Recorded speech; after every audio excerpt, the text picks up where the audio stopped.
It is February 14th, Valentine's Day 2024, a date that carries with it a specific set of social expectations and pressures.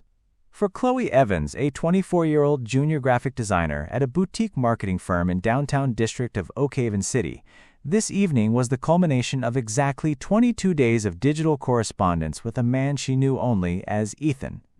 The investigation into the subsequent disappearance of Chloe Evans has since required the mobilization of the Cybercrimes Division, the Missing Persons Unit, and federal interstate task forces, largely due to the terrifying sophistication of the trap that was set for her. The preamble to the physical meeting is critical to understanding the perpetrator's methodology. Forensic recovery of Chloe's cloud data reveals that the initial contact was made on a highly exclusive dating application that ostensibly requires biometric identity verification. However, post-incident analysis of the application's security logs by digital forensic specialists revealed that the account belonging to Ethan was created using a synthetic identity, a composite persona generated by deep learning artificial intelligence algorithms that created a facial image which was mathematically unique yet non-existent in the real world, allowing it to bypass facial recognition databases while appearing indistinguishable from a human photograph. The chat logs, spanning over 3,000 lines of text, paint a picture of a perpetrator who practiced extreme disciplined patience.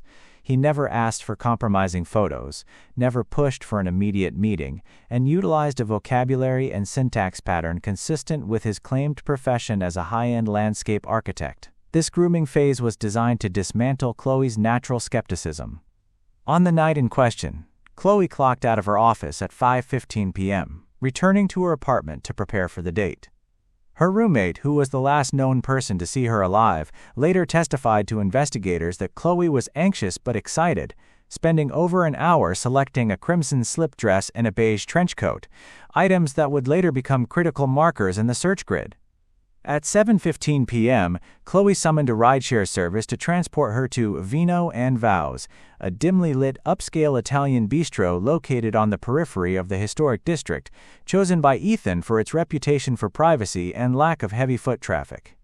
The rideshare driver's dashcam footage confirms Chloe was dropped off at the curb at 7:28 p.m. She stood under the awning for exactly 2 minutes, checking her reflection in the glass, before entering the establishment. Interior surveillance from the restaurant, specifically Camera 4, which covers the secluded rear booths, captures the arrival of the subject at 7:35 p.m. He enters not through the main foyer but through a side door connected to the patio, effectively bypassing the host stand and the primary facial recognition cameras near the entrance.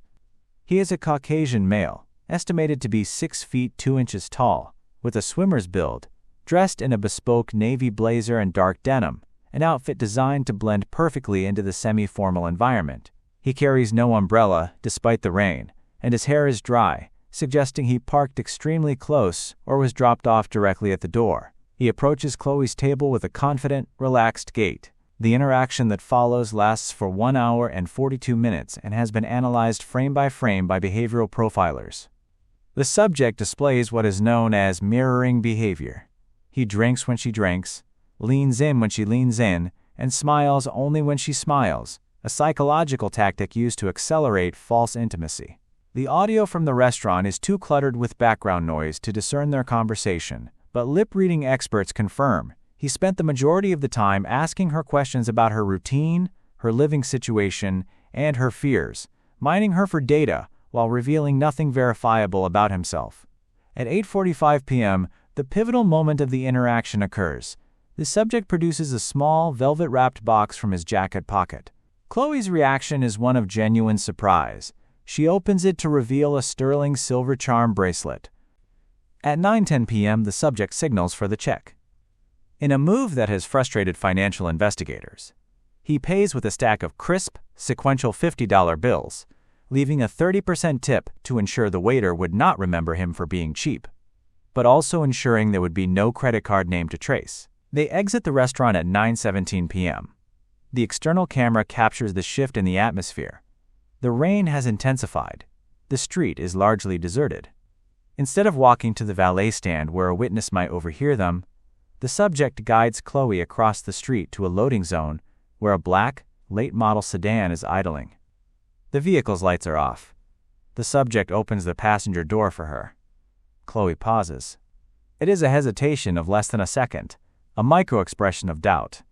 But she overrides it, likely due to the trust established by the gift and the weeks of conversation. She steps into the car.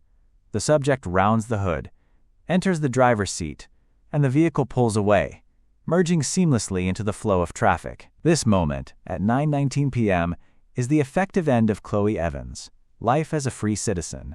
Her cellular device, an iPhone 14, continues to communicate with local cell towers for another 23 minutes. The triangulation data shows the vehicle did not head toward the hotel district as Chloe had texted her friends, but rather took a sharp detour onto State Route 9, a desolate stretch of highway that cuts through the industrial marshlands west of the city. The speed of the pings indicates the vehicle was traveling at approximately 80 miles per hour, well over the speed limit, yet driving with enough precision to avoid triggering any traffic cameras. At 9:42 p.m., the signal from Chloe's phone vanishes instantly near the perimeter of the decommissioned ironworks sector. This was not a battery death, which typically sends a low-power warning to the network. This was a, quote, disconnect, consistent with the device being destroyed or placed inside a signal-blocking Faraday bag. The silence that followed was absolute when Chloe failed to return home the next morning.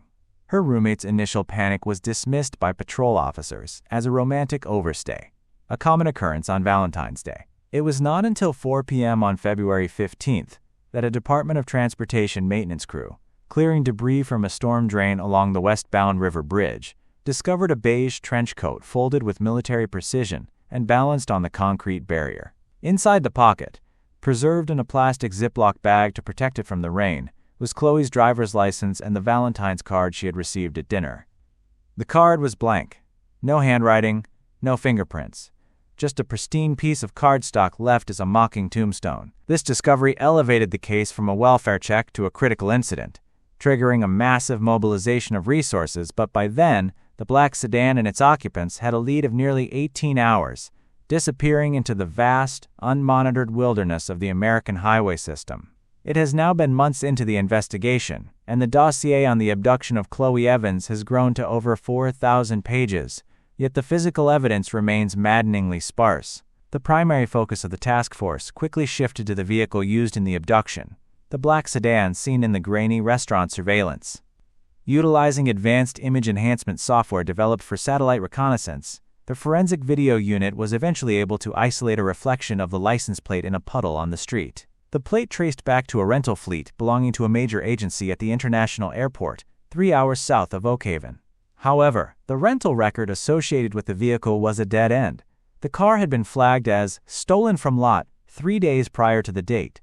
Security footage from the airport revealed a figure wearing a maintenance uniform and a face mask, walking confidently into the, quote, member aisle, using an electronic relay device to clone the key fob signal of the specific vehicle, and driving it off the lot without ever approaching the counter. This level of technical proficiency suggests the perpetrator possesses specialized knowledge of automotive security systems or access to black market hardware, typically restricted to locksmiths. The vehicle itself became the subject of a multi-state BOLO, be on the lookout, alert. It was finally located 22 days after Chloe's disappearance, abandoned deep within a fire trail in the dense pine forests of the National Forest, nearly 400 miles from the point of abduction. The condition of the vehicle was pristine, almost sterile. The exterior had been washed, likely by hand, to remove road grime and insect splatter that could pinpoint the travel route. The interior had been subjected to an intense chemical cleaning process. Traces of ammonium hydroxide and bleach were detected on the upholstery, a volatile mixture that destroys organic material at the cellular level. Crime scene technicians disassembled the car down to the chassis. They removed the seats, the dashboard, and the carpeting. They vacuumed the air vents for microfibers. They found nothing. No hair, no skin cells, no latent prints. It was a clean room on wheels. However, the perpetrator made one critical oversight in his otherwise perfect cleanup: the vehicle's infotainment system. Modern vehicles are essentially rolling computers, constantly logging telemetry data. While the suspect had wiped the visible navigation history, he failed to overwrite the shadow log stored in the vehicle's telematics control unit, a black box similar to those found in aircraft.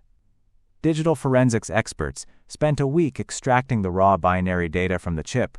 When decoded, it provided a second-by-second GPS history of the car's movements on the night of February 14th.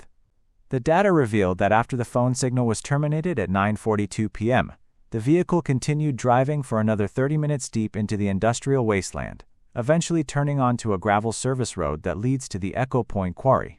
This location is a flooded, abandoned limestone mine, known for its sheer cliffs and water depths exceeding 300 feet. The telemetry showed the car arrived at the edge of the quarry at 10:15 p.m. and remained in park, with the engine idling for exactly 55 minutes. It then reversed, turned around, and began the 6-hour drive to the forest where it was dumped. The 55-minute window at the quarry is the timeline of the murder and disposal. Search and recovery dive teams were deployed to Echo Point immediately. The operation was treacherous. The water in the quarry is near freezing, pitch black, and filled with rusted mining equipment, jagged rebar, and unstable silt. Using side-scan sonar and remotely operated vehicles, ROVs, the teams mapped the quarry floor. On the third day of the search, the ROV's manipulator arm recovered a small, glimmering object resting on a submerged rock shelf at a depth of 120 feet. It was the sterling silver charm bracelet. The clasp had been twisted and snapped, indicating it was forcibly removed from the victim's wrist, likely during a struggle or post-mortem. The recovery of the bracelet was the final nail in the coffin for the hope of finding Chloe alive. It placed her at the scene, in the water, in the middle of the night. Despite weeks of dredging, Chloe's body was never recovered, leading experts to theorize that she was weighed down with heavy chains, or placed inside a container that sank into the deeper, inaccessible silt layers of the mine. The investigation has since broadened its scope, utilizing the synthetic identity modus operandi to link this case to a series of cold cases across the Midwest. The profile of Ethan was deleted at 10 p.m. that night, 15 minutes before the disposal at the quarry. Police have identified a disturbing pattern.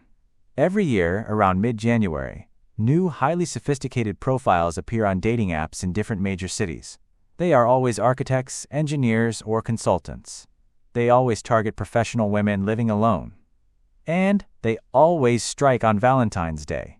The Valentine's Day Phantom is currently considered one of the most active and elusive serial predators in the country. He does not leave DNA. He does not leave witnesses. He capitalizes on the societal pressure of a romantic holiday to lure victims into a vehicle that becomes their tomb. As of today, the blank card found in Chloe's coat remains the only message he has ever sent to the authorities, a symbol of the void he leaves behind in the lives of the families he destroys. The case remains open, active, and cold, with detectives waiting for next February, hoping the Phantom makes a mistake before he claims his next Valentine.